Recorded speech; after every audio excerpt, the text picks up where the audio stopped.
आज फैसले का दिन है और सर मेरा एक मिनट ज्यादा लंबा नहीं सर एक मिनट। हाँ, आज फैसले का दिन है और आज प्रदेश की जनता फैसला कर देगी कि सरकार प्रदेश की में किसकी बनेगी। कमलनाथ जी हमारे साथ मौजूद हैं। सर आज फैसले का दिन है, आपको कितनी उम्मीद है? मुझे पूरी उम्मीद है। मुझे मध्य प्रदेश के मतदाताओं के जजमेंट पर उम्मीद है।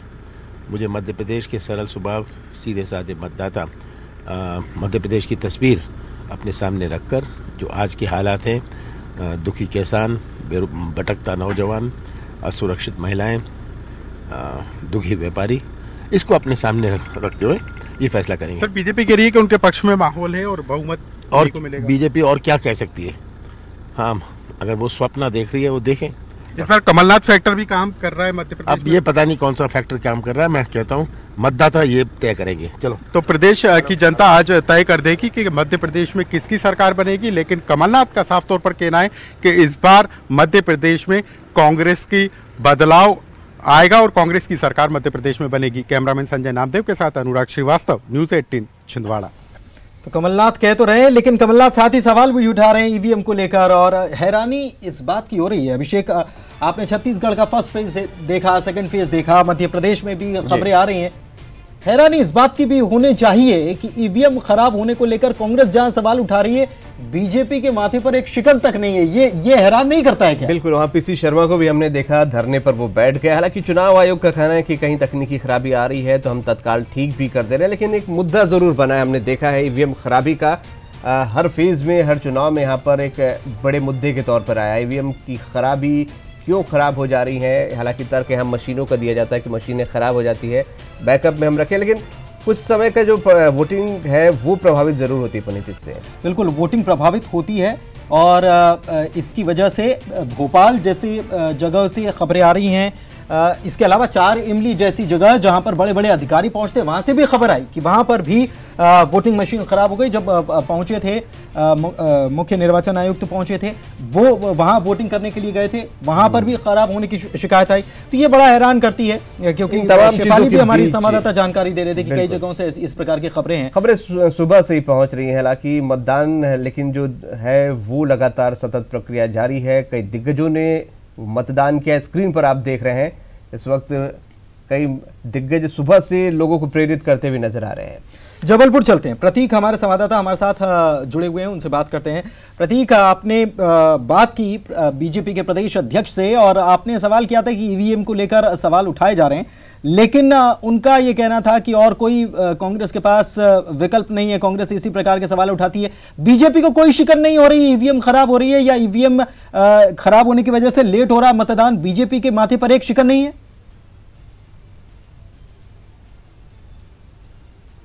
बिल्कुल आप ठीक कह रहे हैं पुनीत, शिकन बिल्कुल भी नहीं दिख रही है। उनको ये आश्वासन है कि कहीं ना कहीं स्टॉक में और ईवीएम्स रखी गई हैं। थोड़ी सी परेशानी भले ही हो रही हो, लेकिन मतदान कहीं रुक नहीं रहा है, थोड़ी देर भले ही हो रही हो, इसलिए शायद ये आश्वस्त से दिख रहे हैं। लेकिन उन्होंने कहीं ना कहीं कमलनाथ के ट्वीट पर पलटवार भी किया और यह स्पष्ट कहा है कि कांग्रेस को इस बात की भनक लग गई है कि उनकी सरकार नहीं बनने वाली, इसलिए अभी से ही आरोप लगाने के मुद्दे कहीं ना कहीं कांग्रेस ढूंढने लगी है और ईवीएम को लेकर के सबसे पहला मुद्दा अभी कांग्रेस ने अपने हाथों ले लिया है। बहरहाल सांसद राकेश सिंह अभी मतदान करने अपने परिवार के साथ यहाँ पर आए हुए हैं, बेहद आश्वस्त दिख रहे हैं। उन्होंने स्पष्ट न्यूज़ 18 से बातचीत करते हुए कहा कि भाजपा की सरकार बन रही है और बेहद आश्वस्त दिख रहे हैं वो। और उनको कहीं ना कहीं लग भी रहा है कि लगातार जितने भी कैंपेनिंग करे बड़े बड़े नेता यहाँ पर आए थे और उन्हें ये भरोसा है कि आम जनता का भरोसा एक बार पुनः और चौथी बार पुनः जो प्रदेश में जो है भाजपा की सरकार बनने जा रही है। पुनीत, बिल्कुल, और एक बात और है प्रतीक कि ये सवाल उठाए गए हैं कमलनाथ की तरफ से। उन्होंने कहा है कि ध्यान दिया जाए, मशीनों को तुरंत बदला जाए, लेकिन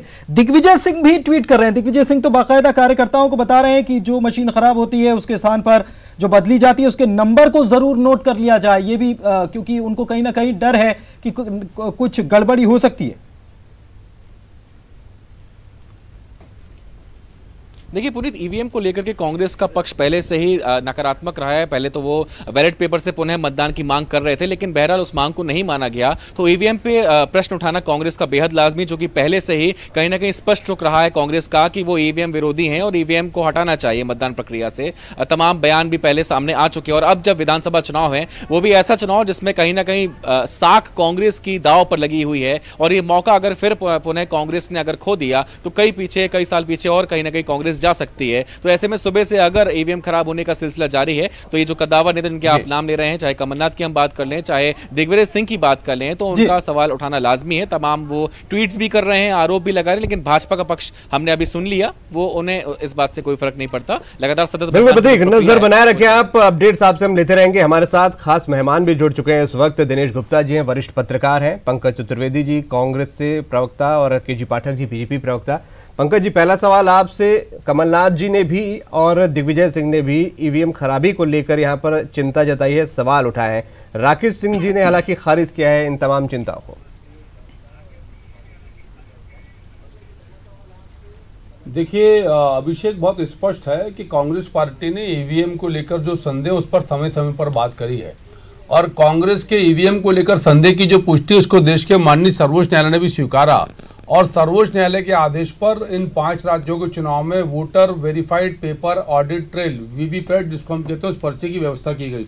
मैं खुद मतदान कर आ रहा हूं, मैंने बहुत ध्यान से देखा कि मैंने जो मतदान किया, जाहिर सी बात है मैंने किसको मतदान किया आप समझते होंगे, यहाँ बोलूंगा नहीं क्योंकि मान्यताएं और हैं परंपराएं, उससे बात दूं मैं, और वो देखने के बाद तसल्ली हुई। लेकिन यदि मशीन में खराबी आती है अभिषेक जी, तो बहुत सारी प्रक्रियागत और तकनीकी विषय हैं जिनका पालन पुनः करना पड़ेगा, उससे मतदान देर होगा और इसलिए संदेह की स्थिति है। और सबसे बड़ी हैरानी इस बात की है कि मैं सुबह किसी और चैनल पर लाइव था, मैंने वहां देखा कि मध्य प्रदेश के मुख्य निर्वाचन पदाधिकारी साहब जहां मतदान करने गए वहां मशीन खराब थी, वो स्वयं जूझ रहे थे उस खराब मशीन से।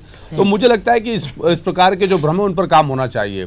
और वीवीपैट का 25,000 करोड़ रुपए खर्च करके देश के सर्वोच्च न्यायालय के निर्देश पर वीवीपैट की प्रक्रिया लागू की गई है। इसका आशय बहुत स्पष्ट है कि जिस प्रकार के संदेह थे उन संदेह को दूर करने के लिए प्रक्रिया सामने आई है। बिल्कुल। और उसके बाद पाठक जी भी है, वही सवाल उनसे भी कर लेते हैं। पाठक जी, कांग्रेस इतनी चिंतित है, उसका कहना है ईवीएम अगर खराब होती है तो मतदान में डिले होता है, समय बर्बाद होता है, क्या आप लोगों को चिंता नहीं हो रही? देखिए, प्रदेश में 65,000 पोलिंग बूथ हैं और 65,000 पोलिंग बूथ पर लगभग 1.5 लाख मशीनों के आसपास व्यवस्था की गई है। लेकिन मैं यहाँ पर इतना बोलना चाहूँगा कि जब से ईवीएम मशीनों के द्वारा देश में वोटिंग होना प्रारंभ हुआ है, जो बूथों पर दादागिरी और धांधलाई हुआ करती थी, बैलेट पेपर की लूट हुआ करती थी, उसको इन ईवीएम ने रोकने का काम किया है। और जब से धांधलाई बंद हुई है तब से कांग्रेस का देश से जाना प्रारंभ हुआ है। यहाँ पर आज भी मैं देख रहा था कांग्रेस के बड़े नेताओं का व्यवहार और उनके बयान, वो अभी से सुबह से ही 10 बजे हैं, बहाने खोजने लगे हैं शाम को आने वाले जब उनको आकलन होगा परिणामों का, अभी से उन्होंने भूमिका बांधना शुरू कर दी है कि वोटिंग मशीन खराब है, वोटिंग मशीन खराब है, वोटिंग मशीन खराब है। अभी मैं भोपाल का भी एक उदाहरण देख रहा था, एक अन्ना नगर है और एक सेंट मेरी स्कूल है, ये भोपाल की सबसे घनी आबादी वाले क्षेत्र में से आते हैं, जनसंख्या क्षेत्र में से, वो सबसे बड़े सबसे ज्यादा मतदाताओं के मतदान केंद्र हैं, वहां पर लंबी लंबी लाइनें हैं। अब लंबी लाइनें हैं तो आपने बोल दिया ईवीएम खराब है या ईवीएम स्लो चल रही है। पाठक जी, रोकेंगे आपको, इंदौर का रुख करते हैं। पुनीत, हमारे सहयोगी अरुण के साथ इस वक्त कैलाश विजयवर्गीय मौजूद हैं। अभी बाइट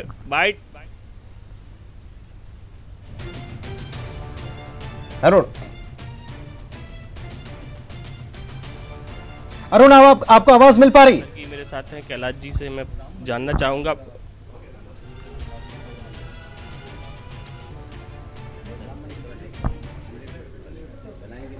अरुण आप बात कर सकते हैं, कैलाश विजयवर्गीय आपके साथ मौजूद है। तो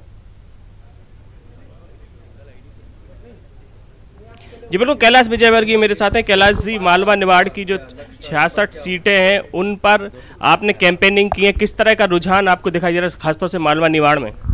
हमने नारा दिया आपकी बार 200 पार, हम उसके आसपास ही रहेंगे। पिछली बार हमारी 170 से ऊपर सीट थी, इस बार हम 180 से ऊपर और 200 के आसपास ही रहेंगे। अच्छा, आप अपने बेटे के प्रचार में नहीं गए हैं, लेकिन 3 नंबर विधानसभा क्षेत्र में आप क्या मान के चल रहे हैं, क्या स्थिति वहाँ पर बनेगी, क्योंकि आप तो वहाँ पर गए नहीं?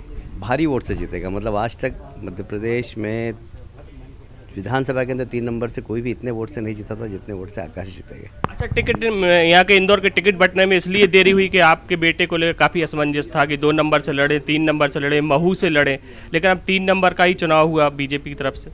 जो पार्टी ने तय किया, पार्टी का निर्णय सराखों पर, उसकी इच्छा महू से लड़ने की थी तो पार्टी ने 3 नंबर से दे दिया, कोई बात नहीं। उसकी पहली चॉइस थी महू, दूसरी चॉइस थी 2 नंबर, थर्ड चॉइस थी 3 नंबर या 5 नंबर, तो उन्होंने थर्ड चॉइस पे दिया, कोई बात नहीं। अच्छा, दिग्विजय सिंह ने कहा है कि बीजेपी के 100 राज को खत्म कर दिया जाए। मर्यादा तोड़ रहे हैं नेता। इस चुनाव में कुछ खास दिखाई दी? मोदी जी की मां के बारे में कहा, आज दिग्विजय सिंह ने कह दिया कि स्वराज को खत्म कराइए।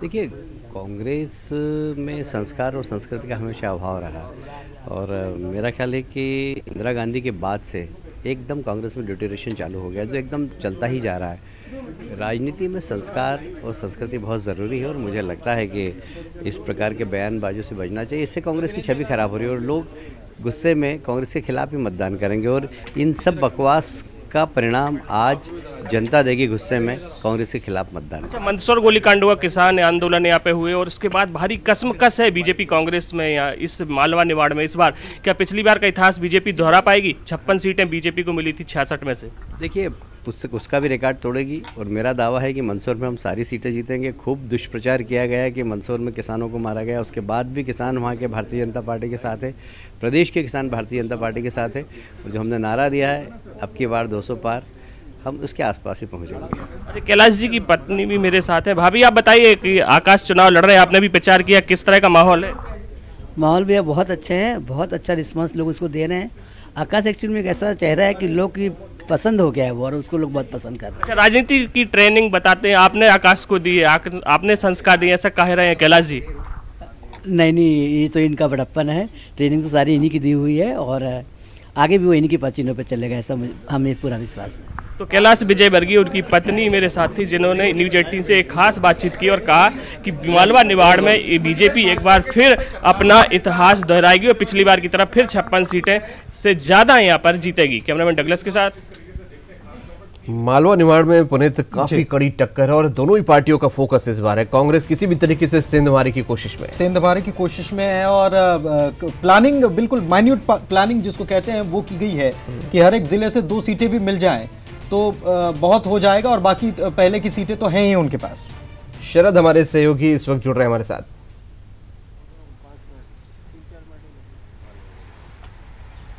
हाँ बिल्कुल, देखिए इस वक्त हमारे साथ कैबिनेट मंत्री जयभान सिंह पवैया मौजूद हैं। खुद भी ग्वालियर विधानसभा सीट से मैदान में हैं और मताधिकार के इस्तेमाल के लिए निकल रहे हैं। पवैया जी, कितने आश्वस्त हैं आप इस बात को लेकर के जो नतीजे हैं वो आपके पक्ष में होंगे? जनता के रुझान और जो स्नेह मुझे दिखा है उससे हम उम्मीद कर रहे हैं कि पिछली बार से भी लंबी शिकस्त तो हम कांग्रेस को देंगे, मिलेगी। अच्छा, आपको लगता है कि सर इस बार की जो लड़ाई है वो पिछले बार जो लड़ाई थी उससे कुछ अलग मुद्दों पे हुआ है, चुनाव अलग मुद्दों पे हुए हैं, कांग्रेस कहीं मजबूत नज़र आ रही है क्या आपको? नहीं, ऐसा नहीं है। 5-6 दिनों में तो पूरे मध्य प्रदेश में स्थिति ये दिख रही है कि कांग्रेस पुराना जनाधार भी अपना नहीं लौटा पा रही है। इसलिए भारतीय जनता पार्टी जिस स्थिति में मजबूती में खड़ी थी वही स्थिति में आज है। प्रधानमंत्री जी के बारे में इस तरह के हल्के शब्दों का इस्तेमाल और कैंपेन जिस तरह से हुआ है उसके जनता के मन में कांग्रेस के प्रति और ज़्यादा आक्रोश पैदा हुआ है। स्थानीय स्तर पर मैं कह सकता हूं कि मैं विकास के एजेंडे पर पूरा केंद्र चुनाव लड़ा हूं, लेकिन कांग्रेस ने तो विकास का शब्द भी नहीं बोला है पूरे कैंपेन। ग्राम पंचायत जैसा चुनाव बनाने की कांग्रेस ने कोशिश की। अनैतिक इस्तेमाल जो होते हैं लोभ लालच के, उसको कल की रात तो सीमाएं तोड़ी हैं कांग्रेसियों ने, तो उसका उल्टा प्रभाव गया है। आपको क्या लगता है सर, जनता किस आधार पर वोट कर रही है आज? देखिए, जनता तो मध्य प्रदेश की जो तस्वीर बदली है मुख्यमंत्री ने और योजनाओं का एहसास व्यक्तिगत रूप से जिन परिवारों को हुआ है वो वोट किसको देंगे? शिवराज सिंह जी को वोट देने वाले हैं।